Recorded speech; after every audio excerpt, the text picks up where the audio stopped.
You're gonna love this. I want to hear it. I'm objective. You're critical. Anico at the disco. He's positive. Join the Mixtape 615. Today, tomorrow, yesterday, It is the dopest supporter group in all of Nashville. forever. Testing. 1, 2, 3. This is the Mixtape 615 podcast, and this is the place to be. I'm here repping Mixtape 615 supporters group, the dopest supporters group in all of Nashville. Logan's got his Juneteenth merch going on with the Mixtape 615. Got Juneteenth coming up.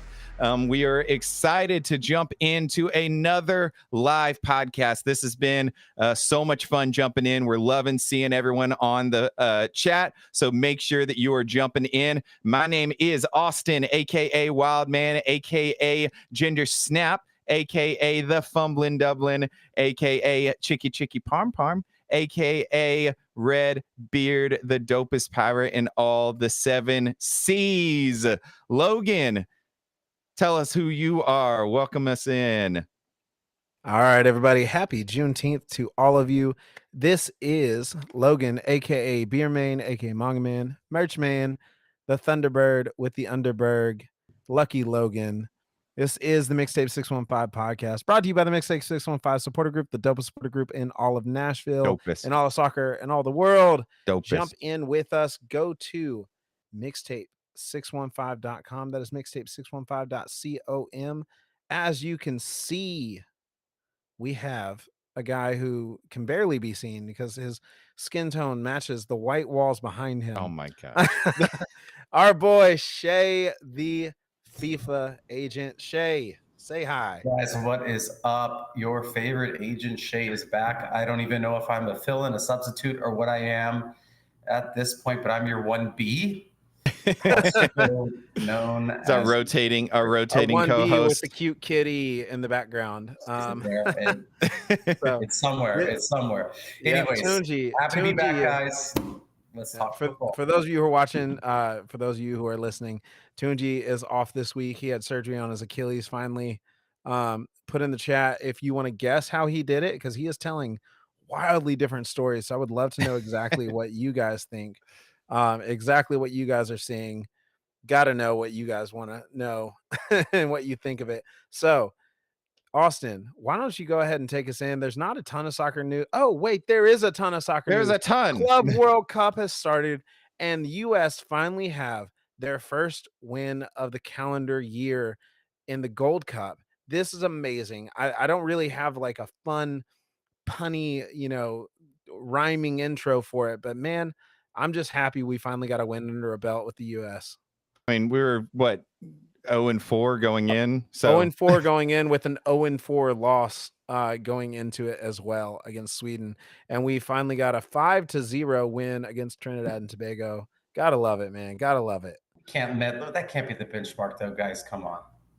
that's not the hey, benchmark. it's not the benchmark. Yeah, but Trinidad it's gotta Tobago be- is not the team to beat. However, Dude, like you're we were setting saying, the bar low for this. no, but podcast. we're saying that's got to be better than what it was. But regardless of what US did, Nashville went into the Windy City and got a dub 2-0 win over the Chicago Fire, making it 11 straight unbeaten. Guys, that is a new club record. We saw goals, we saw saves, we saw some composed team play. We're going to break it all down, what clicked, who stepped up rather, and what it means heading in. So let's get into it. Shay, Nashville set a new club record. I just mentioned that 11 matches unbeaten. That dates all the way back to when they started it with a 7-2 win over Chicago, and now a 2-0 win over Chicago. What stood out to you in this match? They're winning games they used to lose. I'm a numbers guy. I lead with it almost every time. They lost the expected goals. I love that because it takes away, I would say, it what's supposed to happen, right? I mean, a player hits it wrong, whatever. It takes into account that he should have hit it right. Had he hit it right, it would be a goal. They were shaky in the back. Yeah. They didn't give up a goal. They got a little lucky. They're scraping out wins. Should they have won it? with a full strength team versus another full strength team, maybe, right? Maybe it'd be closer. I don't know. But they're winning the games they're supposed to win. And when you get to the playoffs, when you go into the playoffs, you need to have that momentum. They're carrying it forward. Yeah, absolutely. I mean, you said they were shaky. The hot hands. Yeah, you said they were shaky in the back, but Jason Palacios, he had 95% passing accuracy. So it's nice to see that from the back. It means that we're actually playing and playing successfully from the back and building from that. Whenever I see a stat like that, I know you said you're a numbers guy. Now I know Josh Bauer only got his second start of MLS play, and so having him and then Andy Nahar coming in, I know that rotation is always good whenever you've got a guy like Andy Nahar who is able to step in off the bench. But Logan, designated player duo, Sam Surridge, Hani Mukhtar, we still haven't lost whenever they connect for a goal. Once again, they're delivering. How do you assess their impact on this match and just the matches in general, this unbeaten streak? I mean, it's Batman and Super Sam. I mean, it really is. The guy with all the arsenal of tools under his belt in Hani Mukhtar, and the guy that is untouchable right now in the Gold Cup or in the Golden Boot race in Super Sam. It's amazing to watch the two work. But honestly, that duo getting goals, great. The fact that Andy Nahar coming off the bench and getting the double assist on that just shows how necessary he is to the success of this team and how great it is coming from the back line all the way forward. In fact, he's not the only defender who made a play. Palacios, it was off the barely post, missed right his there. He almost got it in. I was hoping he had another one against Chicago. It would have been two against the same team in the same season. It would have been amazing to see. But man, they were making a lot of great plays in the front side of the ball, trying to finish, really doing well there. Yeah, I mean, Hani Mukhtar is playing incredible right now. We're seeing him actually stepping up. Sam Surridge has 12 goals this season. Both Hani and Sam have matched. Sam has actually exceeded his goals from last season. And so the fact that we're not even or like right near the halfway point and they have actually matched or exceeded their goals from last year is really exciting. Sam has 6 goals in the last 4 matches. I know that Hani has 14 goal contributions, if I'm not mistaken, and he's on a 4-match point streak as well. Also, they're the only 2 duo in the entire MLS that have 14 or more goal contributions.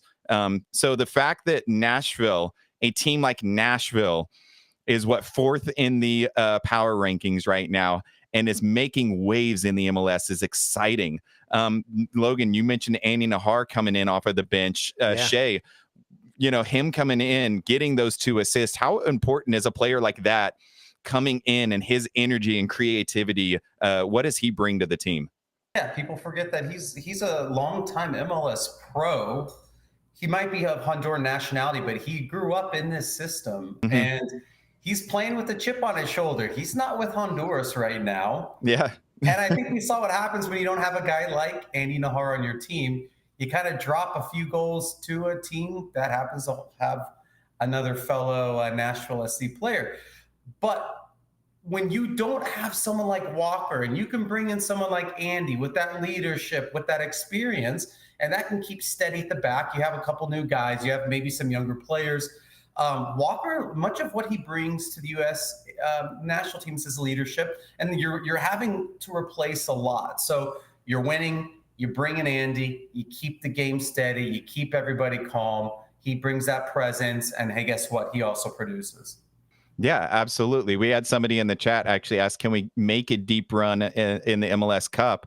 A little worried about defense with those unnecessary draws. Yeah, we had a couple of late draws that happened both in Columbus and at home against NYC FC. However, I think, that was Walker had just come back in the NYC FC match. or he might have come in late in the Columbus match. But regardless, he was just getting his legs back under him. He's now away. You had Aini Nahar, who left for friendly with Honduras, and now he's back. You had Schaffelberg is gone for Gold Cup. So it's like, once we get our players back, the fact that we're on an 11-game unbeaten streak without all of our team, I think that's actually really encouraging. And I think that says that we can make a run in the playoffs. But Logan, what are your thoughts on that? I mean, question? not to drag out any or downgrade any of our great players like Walker and Schaffelberg, but if you remember when Walker came back, it was the start of the 3-game draw that we had leading into this last win.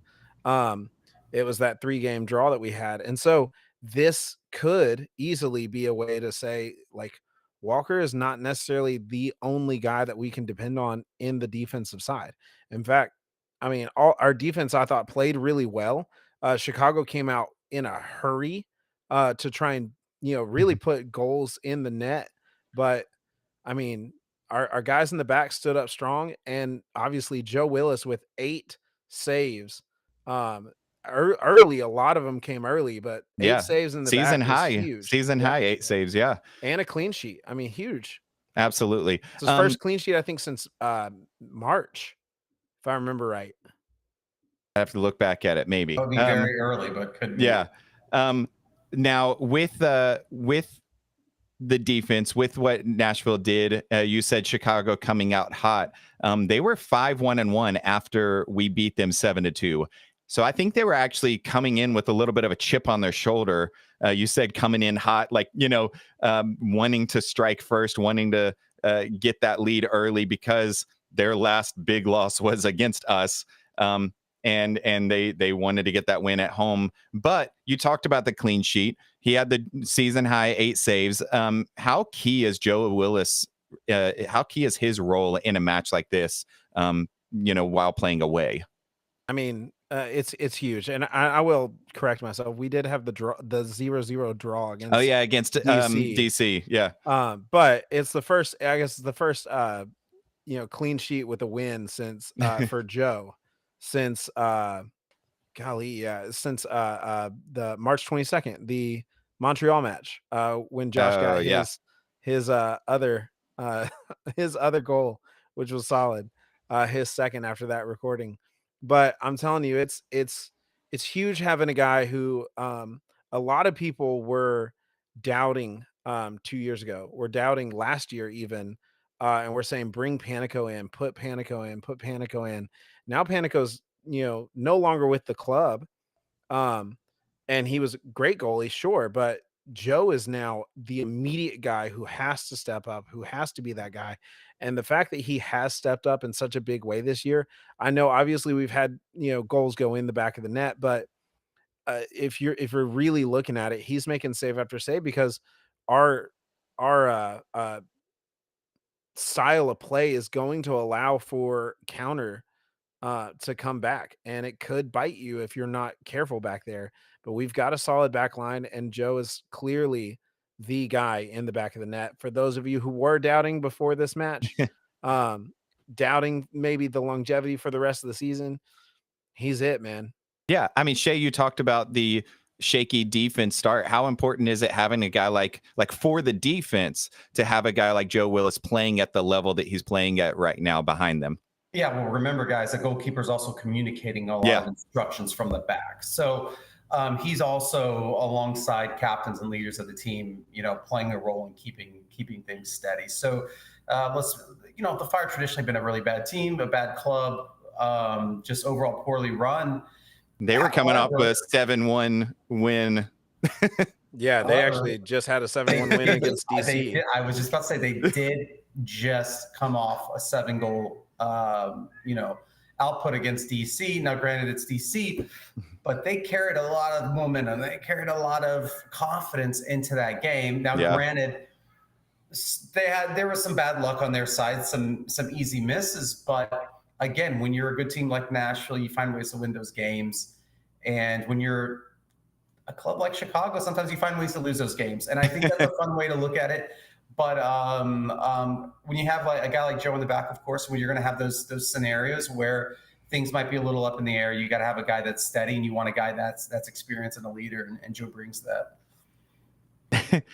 We got our boy Tunji in the chat right now. He said, "Suck it again, Chicago." And if you've actually watched, I was about to say, if you watch, hey, Captain just said it. Yeah, exactly. If you watch, what Soccer Moses' channel, he posted the Gary Golazzo, the AI singer, saying "Suck it again, Chicago." I know, I watched it. I don't know. Oh, this is great. I love this. It's a phenomenal thing, but if you haven't listened to it, you're gonna have to give it a play. You don't want to skip it, and you're gonna want to keep it on repeat, which does take us into a little bit of a fun way to transition in. But we're gonna do a little bit of a play, skip, repeat action from this last match. Austin, let's start with you. I'm gonna kind of tell everybody again, if you've not seen this, if you've not listened to us, if this is your first time, what in the world, where have you been?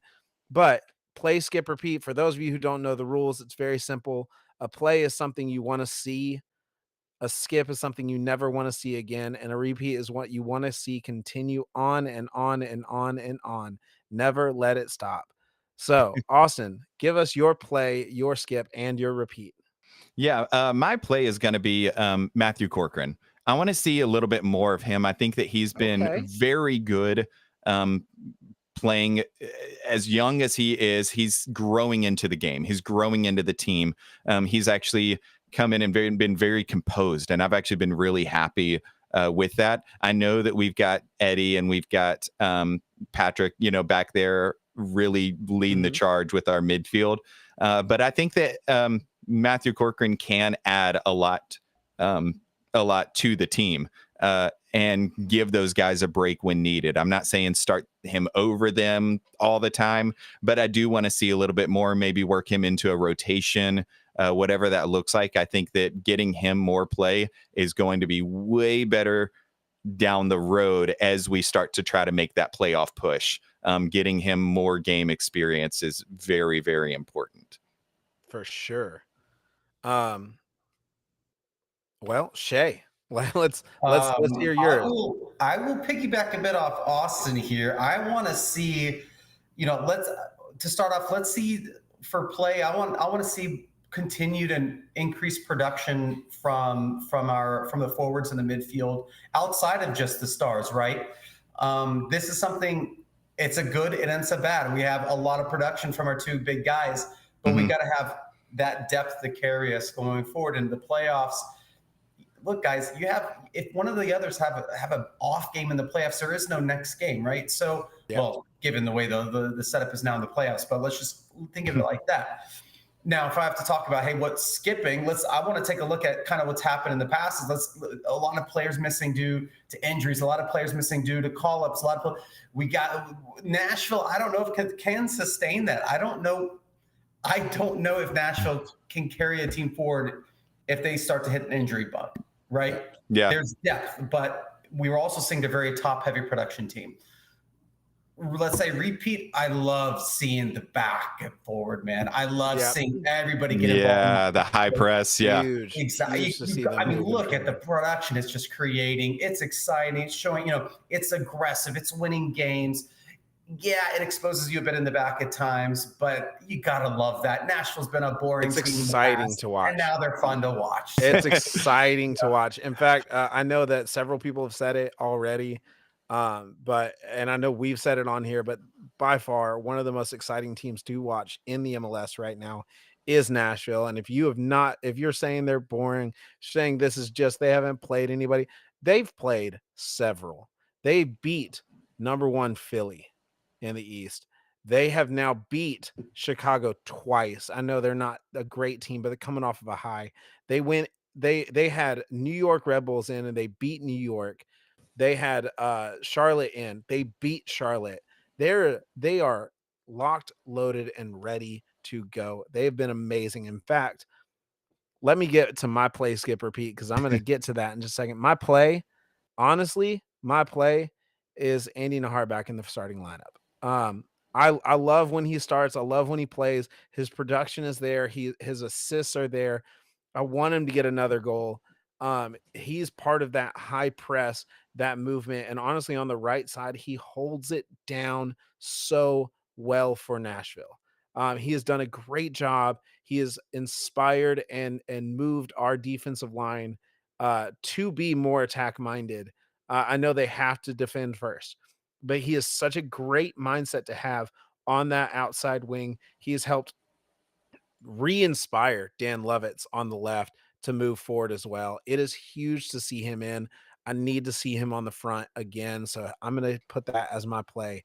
My skip is allowing the other team to be so front forward heavy in the early settings of the match. It can be very scary to watch. It can be very hard to come back from that. Nashville has come back a couple times this year, but we can't let them get so many shots on if we can't if we're going to continue on this. We can't let them get so many shots early on. When you're not at home. Yeah, especially in a away game, yeah. especially at Legion Field, which they won't be playing at very much longer. I don't know if y'all saw the renderings that came out, or Soldier Field, excuse me.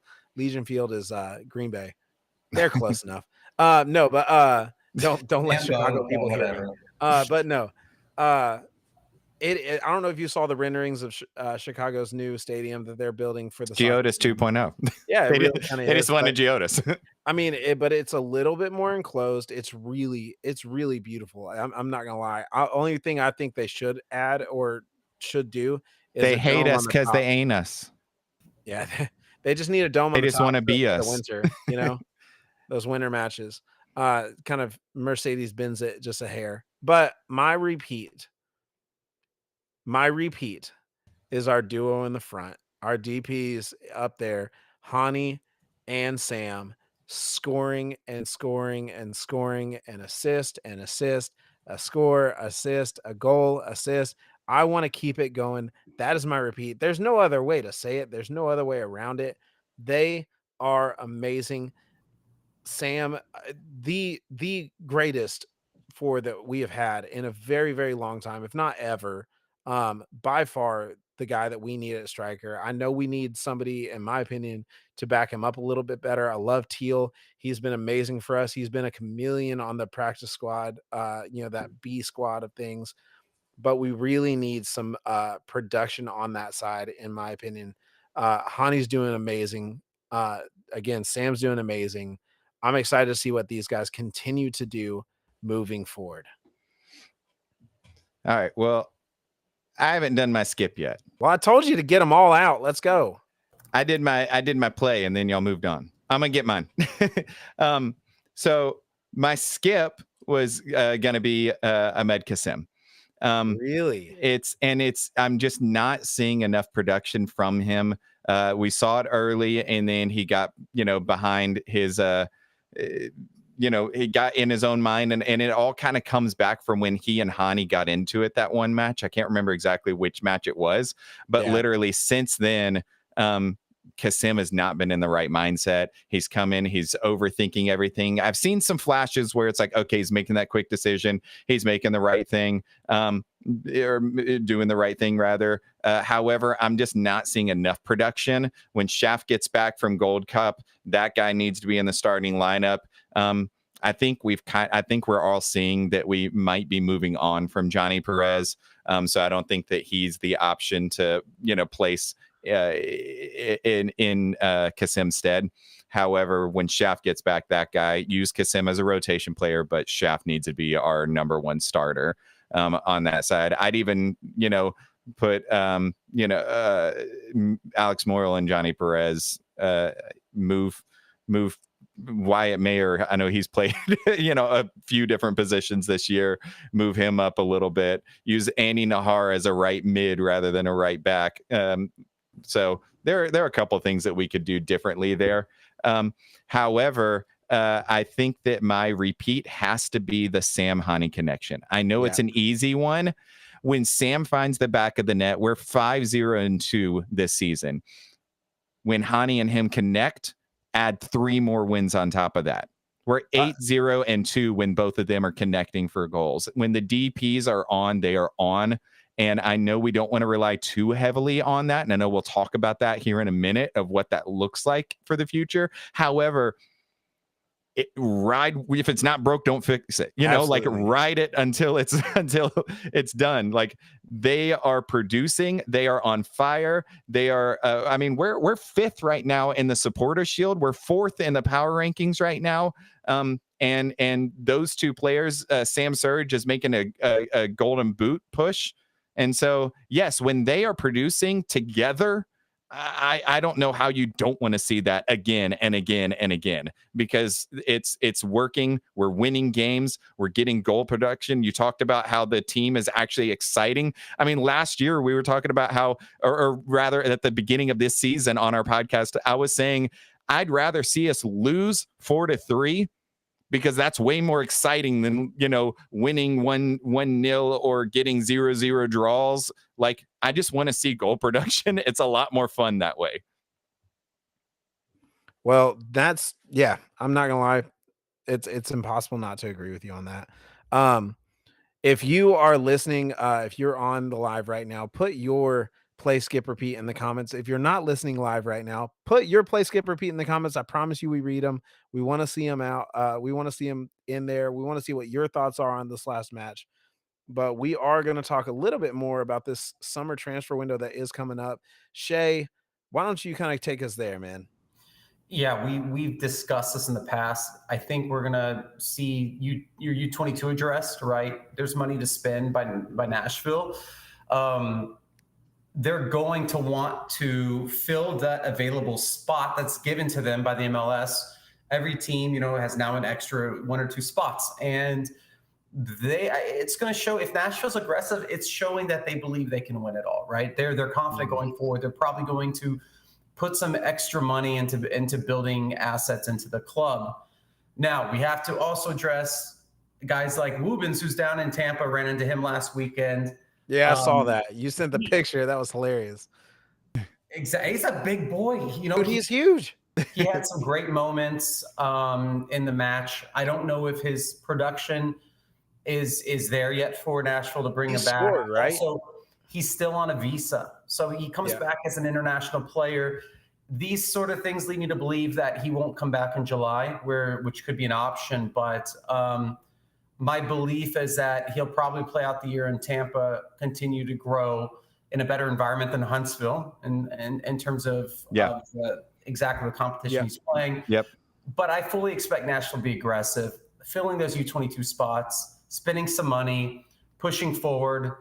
Where that spot player comes from, I don't know. I mean, you might take into account, again, future call-ups. Is the guy a national team player? Is he coming from a country where maybe he's not going to get called in, but he's still a very good player, so he's more available to the club over the next 18 to 24 months, things like this.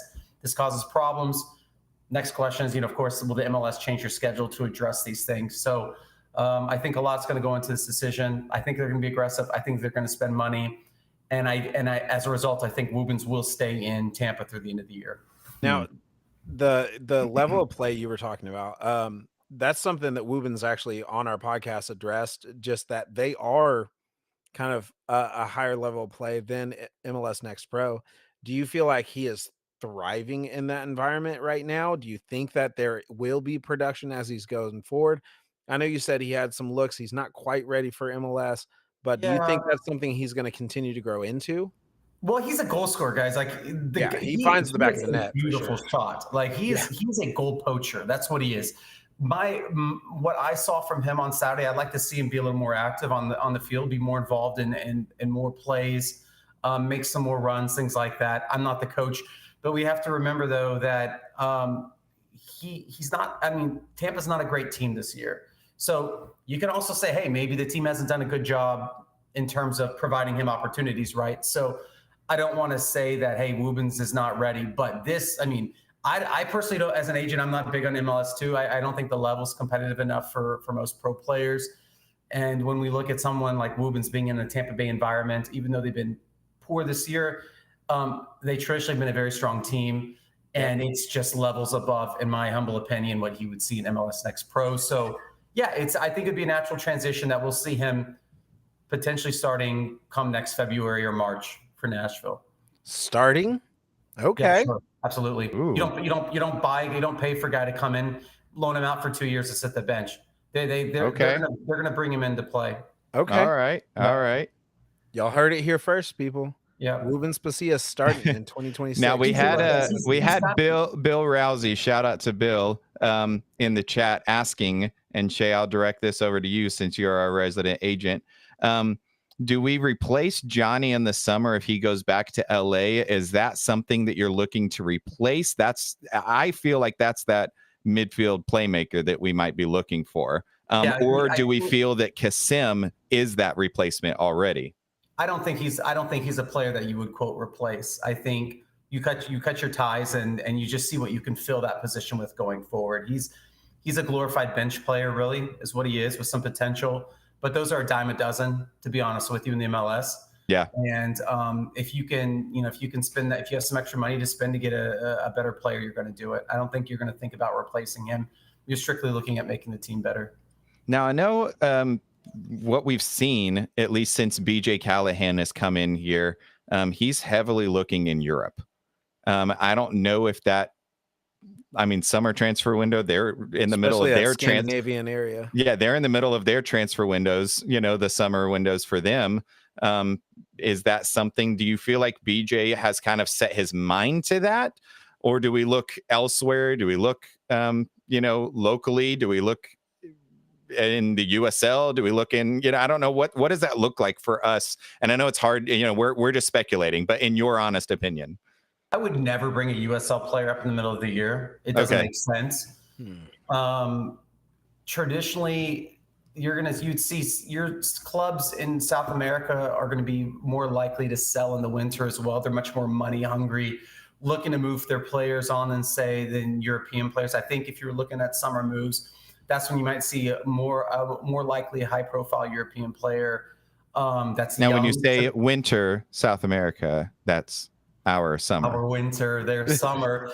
And realistically speaking, is a lot of those teams in South America and Central America, they actually, they're already starting training by the end of December. So they're pretty fit. A lot of those players are pretty fit to come in over the winter. They might not need as much ramp as maybe a European player. But with that said, if you risk going European heavy in the U.S., it doesn't always work out. It definitely doesn't usually work out in USL. You don't have that energy and that hungry type of player you're looking for. Don't have an Andy.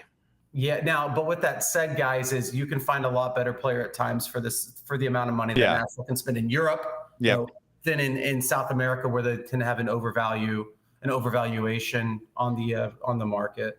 Now, so if that's the case, where do you think you're looking for what? And now, of course, I know you're the agent. You've got to do your things. Like you can be as speculative as you want to be, but if you were making the club decisions, if you're Mike Jacobs right now, where are you looking for what, if that's the case? Are you looking for a striker down in South America? Are you looking for the midfield player there? Are you looking for the striker in Europe? What are you really wanting to see? Well, you're going to want to look at someone that brings some sort of production to the team, of course. Yeah. You tend to use these special spots, these DPs and U22s more so on production than defenders, right? These players have better sell-ons in the future, but remember, at the end of the day, you use these spots because you have a huge budget advantage, right? Yeah. You're only seeing a budget hit of 150 to 200, depending on what type of spot you're using for these youth players. So the question comes down to how well can you utilize the budget-friendly, let's say, I don't know, characteristics that come with filling such a U22. Yeah. So you're looking at value, right? What can I do with this special spot that's not going to affect my budget, and what kind of bang for my buck can I get? Because you're going to be able to go over that salary cap number without having to worry about, hey, what we're paying this player. What do you expect a team like Nashville? Like, do you expect big spending? Do you expect small spending? Like, because Nashville is very productive right now. I don't know what their overall budget looks like for a team like Nashville, what kind of market they're in. But what do you expect for a U22 to go after? Like, what's a competitive number for summer transfer? Shay, just to piggyback on that question a little bit, so definitely keep that in mind. But man, Bill's coming out here with some great questions. Bill Rousey asked in the chat, does this change our international roster spot strategy as well? We kind of seem to be giving those away a little bit freely. Do we need to hold on to something like that for a U22? 100%. You don't waste the U22 on a domestic, right? You're taking advantage of that because you want to bring in a player that can contribute, hopefully immediately. Your young DP spots, your U22s. These are high potential players, and the high potential players in the U.S. traditionally, either they're already on your roster, and you're now converting them like a Diego Luna. To a young DP, to a U22, or if they're not on your roster, you're bringing them internationally. So you're going to have an international spot available for that. And then what does it look like budget wise? As much as you want. I mean, you're only taking. But on a club like Nashville, like you know the ins and outs of a lot of What is Nashville looking? Not saying give me the exact number that Nashville's looking to spend, but in a market like Nashville, what do we expect to go after a U22 player? I would say $1 to $2 million is what you're going to look at for a transfer fee. Probably. And what does that get that's you? What we spend on. And it depends again, because there's a lot of factors that go into transfer fees. How much is left on a player's contract? If you have 6 months left, you can get a great player for $1 million. If he's got 3 years left, you're not going to get him for $1 million, right? So, or hey, maybe the club wants, let's take, for example, there's ways you can split up the payments over years. You amortize contracts over, you can amortize the money you spend, not saying budget wise, but over the years of a contract, how it's paid out. And you can also, I'm going to lose my train of thought here, but you find ways to play around with those numbers. So if, for example, a club, and I just finished a transfer, it was the largest entry league transfer in USL history.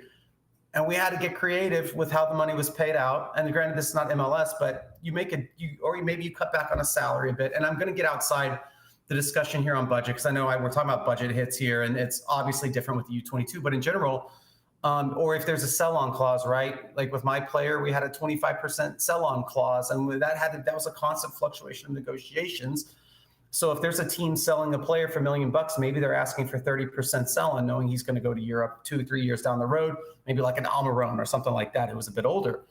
But what can I get you? I would love to tell you. It completely depends. Now, the very, very, very best young players, the very best ones in South America, will be way too expensive for this. You might be looking somewhere like a Uruguay, right? You might be looking somewhere like a Colombia.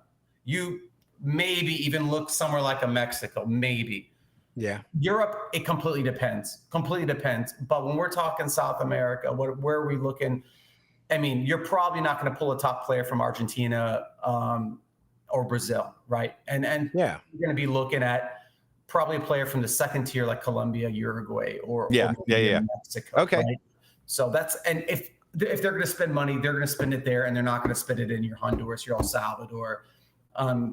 Maybe something like your Ecuador if it's a really good player, but well, you mentioned $1 to $2 million as far as being what the budget you would see. If y'all remember, guys, 2 years ago we brought in this young striker for about 1.3, if I remember right, 1.2, 1.3, named Sam Surge, and we put him into the system with that being the case. And so Europe's not a bad place to look, I don't think. I think it's very much an easy way to get somebody big who can play here, who, similar to where he was sitting with Nottingham Forest, maybe on the bench, maybe riding the bench a little bit in one of the clubs that are in the EPL.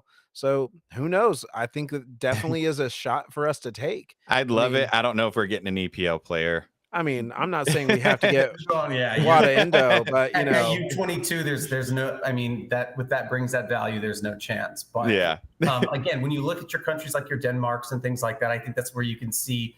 But guys, MLS isn't the most attractive option for a 22-year-old from Europe. Just be Yeah. real here, right? Yeah. So, what we're seeing here is not it's the exception to the rule. Let me put it that way. That's why if you were to ask me, I would honestly, guys, I have no clue how they will fill it. I have no idea.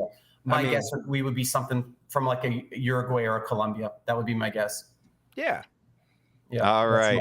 Well, thank you, Shay, for all of the insight. You always bring a ton on this side, especially heading into a transfer window. Remember, guys, that transfer window opens up next Thursday, if I'm not mistaken, or Tuesday.